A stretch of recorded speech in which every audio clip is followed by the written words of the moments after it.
December 19th, 1944. The frozen fields of Belgium stretched endlessly beneath low grey clouds as American armoured columns pressed forward through the Ardennes forest.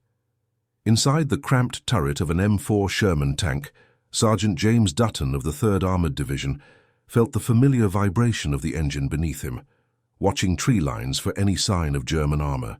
His crew believed they were pushing through a weakening enemy, one last obstacle before the Rhine. They had no idea they were about to face the most heavily armoured machines ever built, and that their salvation would come from something that belonged in a farmer's barn, not a battlefield.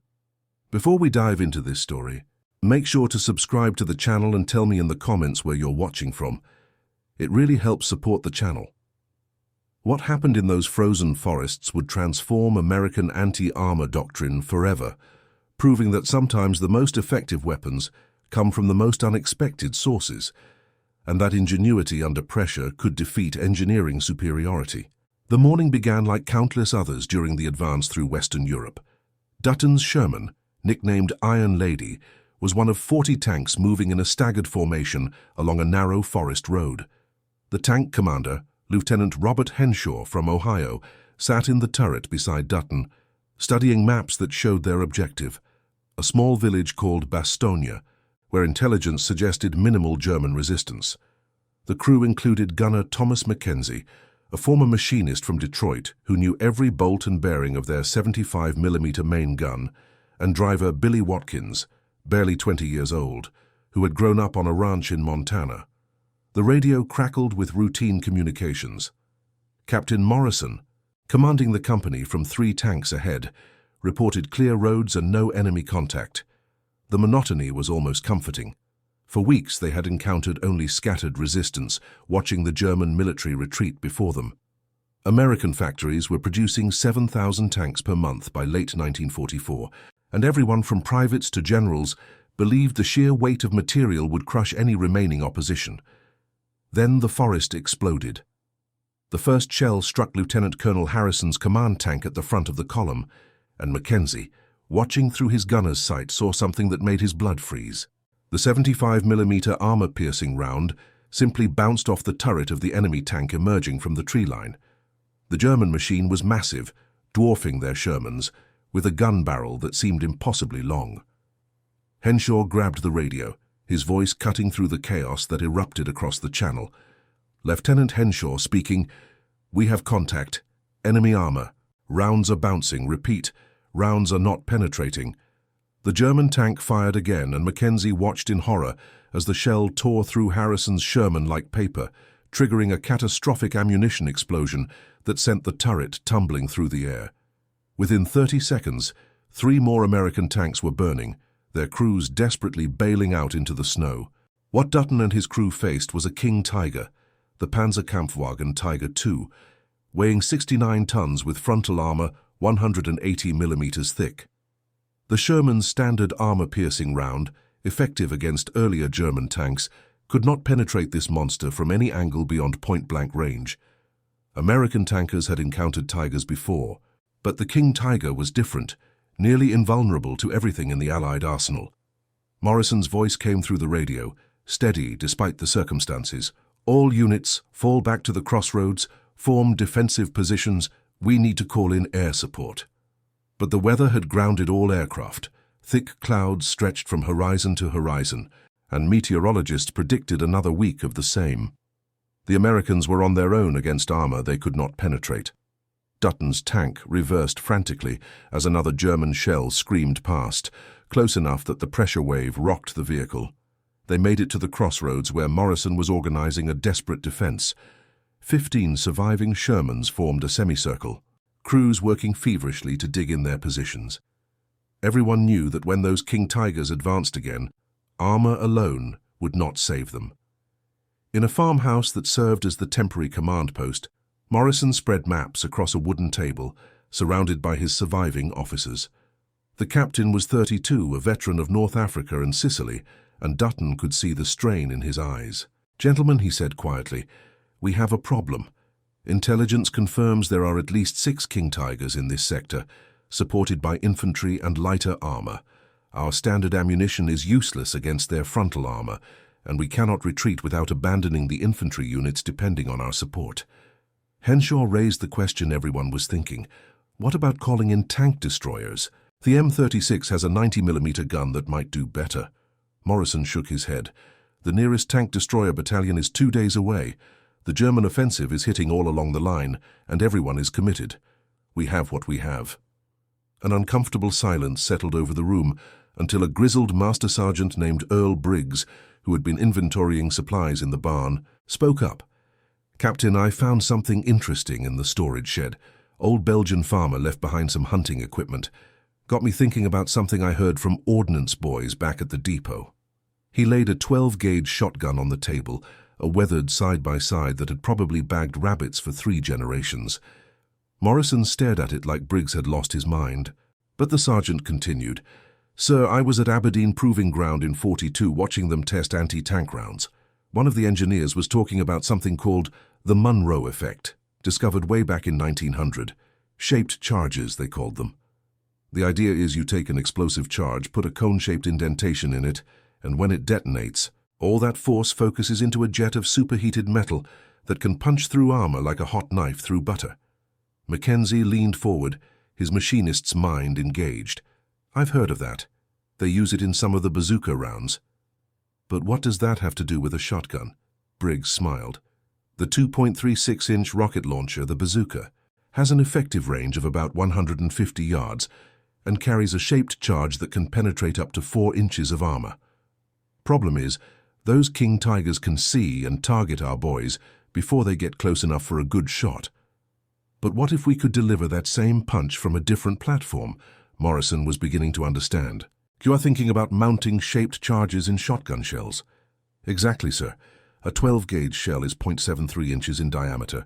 We have got plenty of composition C4 explosive from the engineers, copper from electrical wiring for the cone liners, and every tank crew carries flares with magnesium primers. We make shaped charge shotgun shells, get close to those Tigers under cover, and hit them where they are not expecting it." The idea was so absurd that for a moment nobody spoke. Then Henshaw, who had studied engineering at Ohio State before the conflict, started nodding slowly. "The principle is sound. Shaped charges do not depend on velocity. They depend on the Munro effect. If we can get the geometry right, create a proper cone, and ensure clean detonation, it should work.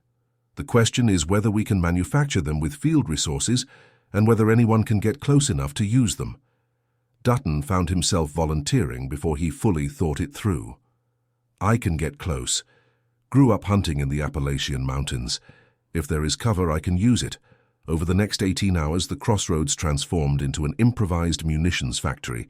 Master Sergeant Briggs, it turned out, had worked in a mining explosives plant before the conflict and knew shaped charges better than anyone had guessed. He gathered a team, including Mackenzie, whose machining skills proved invaluable, and Lieutenant Henshaw, who worked out the mathematics. The process was delicate and dangerous. They needed to create cone-shaped copper liners with precise geometry. Mackenzie solved this by cutting strips from copper electrical wire, then forming them over a steel mandrel he fashioned from a tank track pin. Each cone was approximately 0.4 inches deep, with a 60-degree apex angle. Dimensions Henshaw calculated would optimize the jet penetration. The explosive charge itself came from composition C4 plastic explosive, carefully measured portions pressed into the shotgun shell casings they salvaged from the farmhouse. The copper cone was embedded apex first into the explosive, with the base of the cone positioned precisely at the shell's opening. A modified flare primer served as the detonator. Each shell took nearly 2 hours to construct, and they needed to test the design. Briggs selected a derelict German half-track they had found abandoned near the farm, its side armor approximately 0.3 inches thick. At 15 yards, he fired the first prototype shell. The detonation was distinctly different from a normal shotgun blast, sharper and more focused. When they examined the half-track, they found a hole punched clean through the armor, with the metal peeled back in a characteristic cone shape. The Munro effect had worked. By dawn of December 21st, they had manufactured 37 usable shaped charge shells. The weather remained overcast, grounding air support, and scouts reported the King Tigers were maneuvering for another advance. Morrison called together the volunteers. 12 men stepped forward, carrying shotguns scavenged from the surrounding farms. Dutton led one team, along with Private First Class Vincent Romano from Brooklyn, who had hunted deer in the Adirondacks, and Corporal Eddie Lawson from Louisiana, who could move through swamps without making a sound. Each man carried 4 precious shells and a standard shotgun. The plan was desperate but simple. The Shermans would engage the King Tigers frontally, drawing their attention while the shotgun teams infiltrated through the forest on both flanks. Once in position, they would target the King Tiger's vulnerable rear armor, specifically the engine compartment and the thinner armor around the turret ring. Morrison looked at each volunteer. "Gentlemen, I will not pretend this is anything but desperate.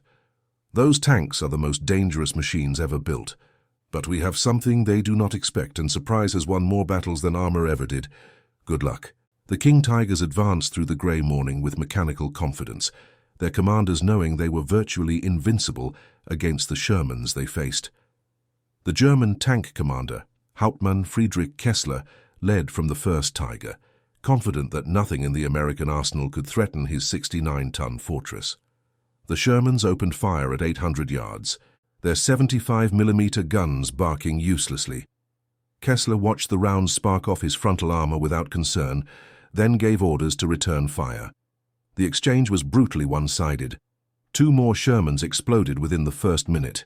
What Kessler did not see was Dutton's team, moving like ghosts through the forest on the Tiger formation's left flank.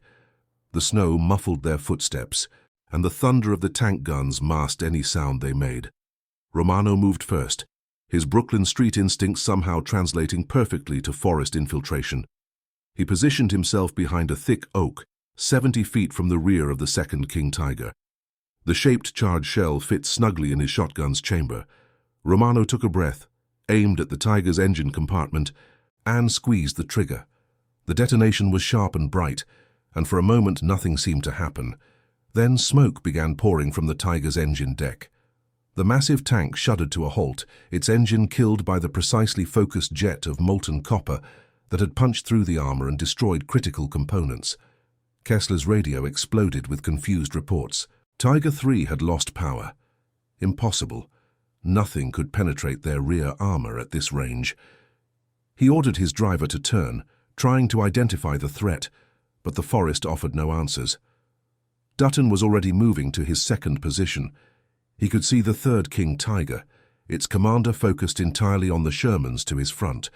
The range was shorter now, maybe 50 feet. Dutton's hands were steady as he loaded another precious shell.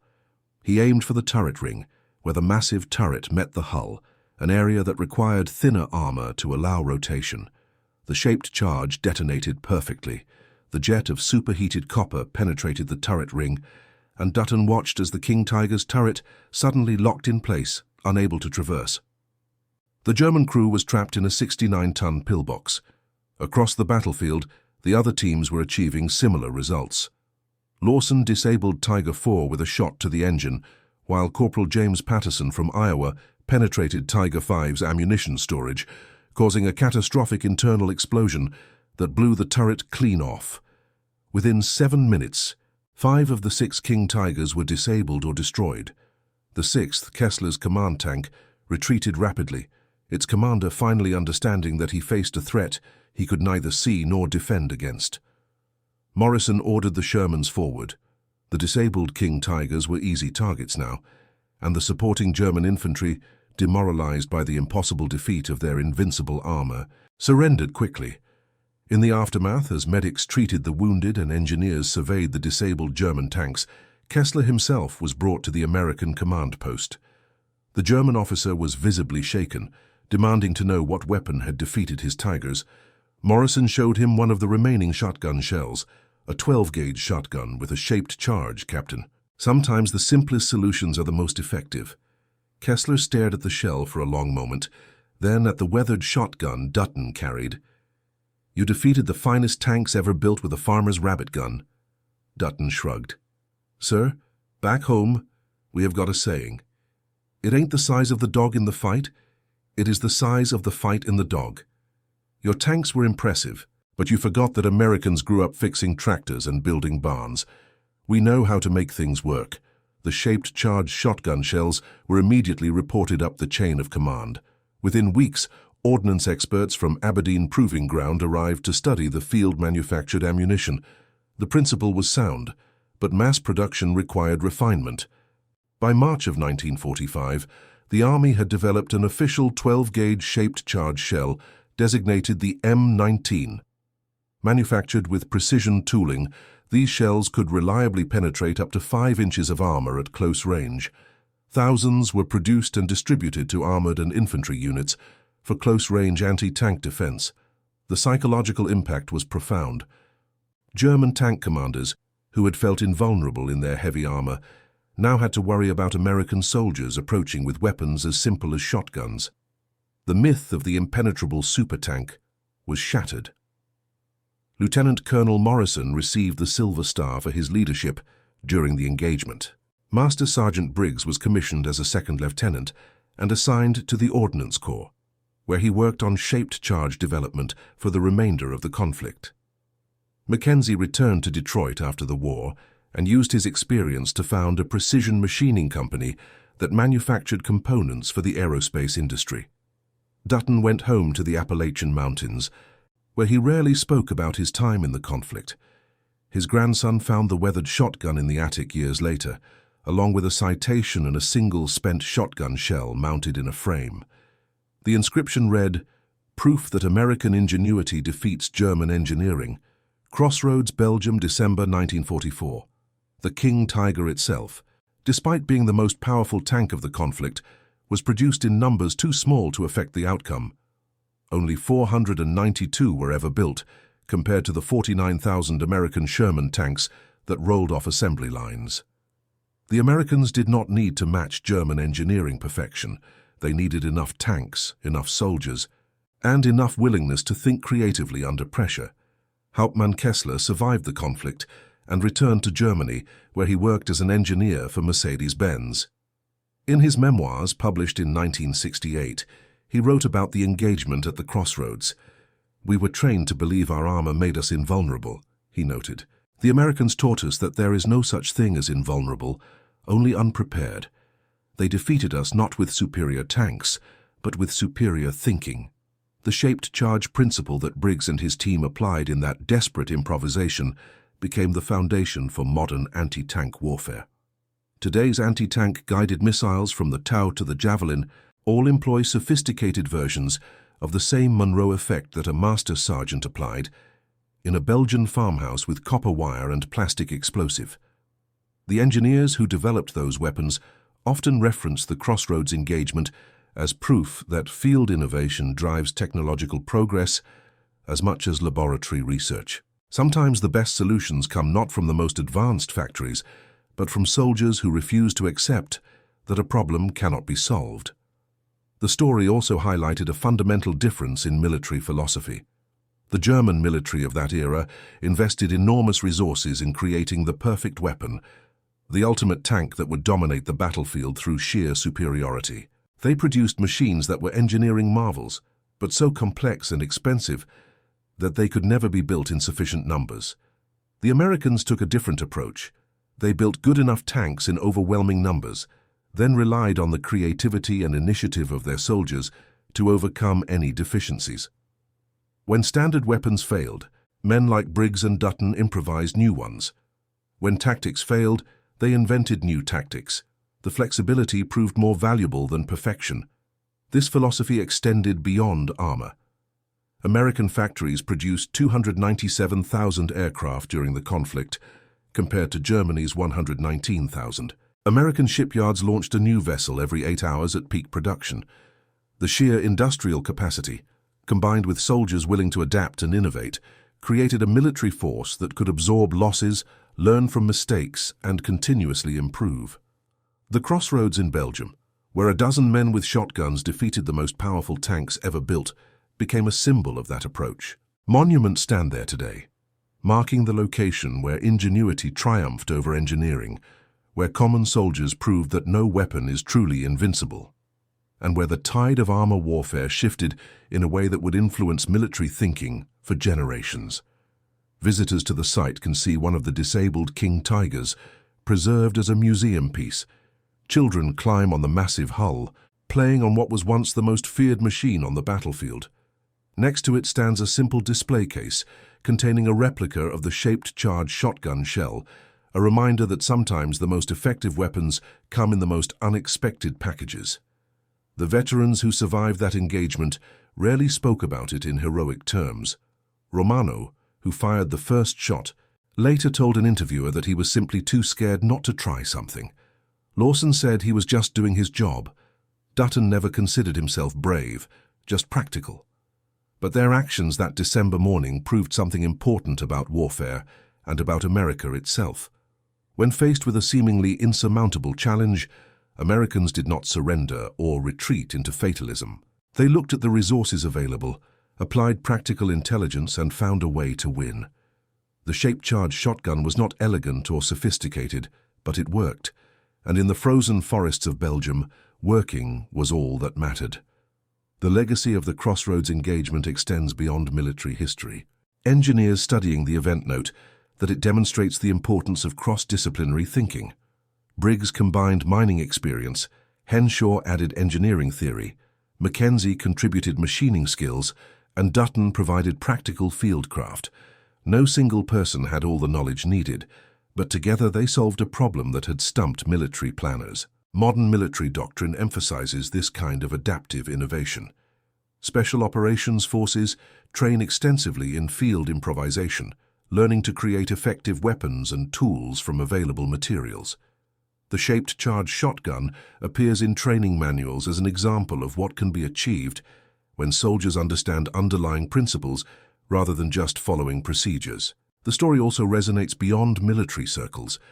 Business schools teach it as a case study in disruptive innovation, showing how unconventional thinking can overcome established advantages. Startup companies cite it when explaining how they can compete against larger, better-funded competitors. The principle remains constant. Sometimes the best solution is not the most obvious or conventional one. As the decades passed and veterans aged, the Crossroads engagement took on almost mythical status. But unlike many legends, this one was thoroughly documented. Army historians interviewed all surviving participants, collected the after-action reports, and even tested replica shells to verify the technical claims. Everything checked out. The impossible had actually happened. In 1995, 50 years after the conflict ended, the surviving members of Morrison's company held a reunion at the Crossroads. Only 18 were still alive, including Dutton, Romano, and Briggs.